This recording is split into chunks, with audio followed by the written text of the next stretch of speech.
Okay, today I'm going to show you how I run my fuel lines.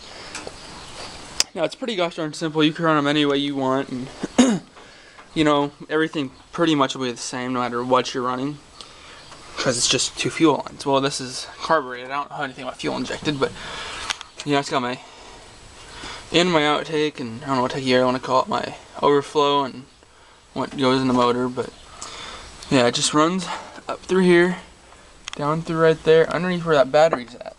And this is the one thing I have that I do not like, is that it runs right here, then goes down. You can't really see it, but it goes right beneath, right where my feet are at, right where my pedals are at, and close to that hole. Now what I've got is I zip tied it onto my e-brake, because I cut my e-brake. In this car I could just cut the e-brake and I'd be fine. It's not like any of them other ones where you have to go through the whole rear end and fix that stuff. What I did is I had a stock hole in the back, and right through my firewall. I didn't cut anything. That's the best way to do it, just try to find one of them.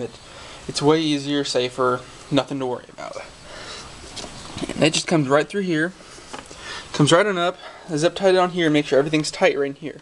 In here in your motor, I took that and I just connected it back to a stock line. That's my overflow and that's my intake. I don't know what you can call it. I'm calling it intake, but that's what I did with mine. I know other people that they ran it just right over the dashboard and through the hood, which is what my original plan was to do right there, which ended up that my rules would not allow me to do that. So, I mean, it all depends on your rules and different things that you can and or want to do. I mean, this is how I run mine. It works for me. The only thing is that in different places you have to watch for kinks.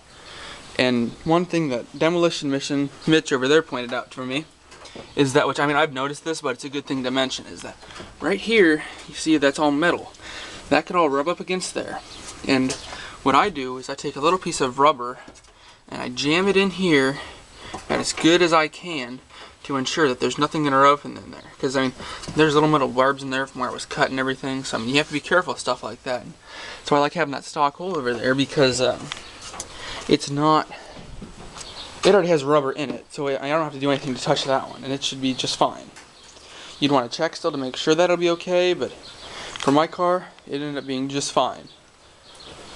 So, I mean, I guess that's all you really can do for your life, for your hoses running through. If you watched my first video, I showed you how the electrical system worked, and well, I guess that's it for today. Thanks for watching. Subscribe. Watch the rest of my old videos. Thanks.